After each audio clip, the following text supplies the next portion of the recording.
പ്രിയപ്പെട്ട ചെറുപ്പക്കാരെ, കല്യാണം കഴിഞ്ഞ് 1 മണി വരെ 2 മണി വരെ ടൗണിൽ വെറുതെ കറങ്ങി നടക്കുന്ന നിങ്ങൾ എപ്പോഴെങ്കിലും ഭാര്യ വിളിച്ചിട്ട് ഞാൻ ഇന്ന് വൈകുന്നു നിനക്ക് സമ്മതമാണോ എന്ന് ചോദിച്ചിട്ടുണ്ടോ?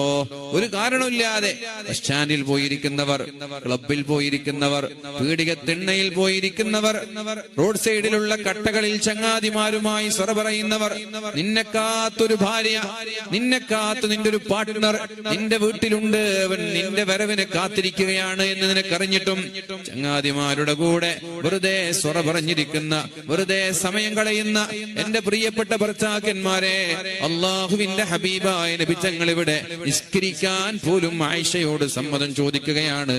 നീ സമ്മതിച്ചാൽ ഞാൻ നിസ്കരിക്കും, അല്ലെങ്കിൽ ഞാൻ നിന്റെ കൂടെ കിടന്നുറങ്ങും. നമ്മളോ ഭാര്യയോട് സമ്മതമില്ലാതെ, ഭാര്യ ചീത്ത പറഞ്ഞാൽ പോലും അതുപോലും ഉൾക്കൊള്ളാതെ ചങ്ങാതിമാരുടെ കൂടെ 1 മണി വരെ 2 മണി വരെ അങ്ങാടിയിലും പട്ടണത്തിലും ക്ലബിലും ബസ് സ്റ്റാൻഡിലും പീടികത്തിണ്ണയിലും കടകളിലും വെറുതെ സ്വറ പറഞ്ഞിരിക്കുക. ചെയ്യരുത്, ഇത് തെറ്റാണ്. അല്ലാഹുവിന്റെ ദീൻ വിലക്കിയതാണത്. നോക്കൂ നിങ്ങൾ, അല്ലാഹു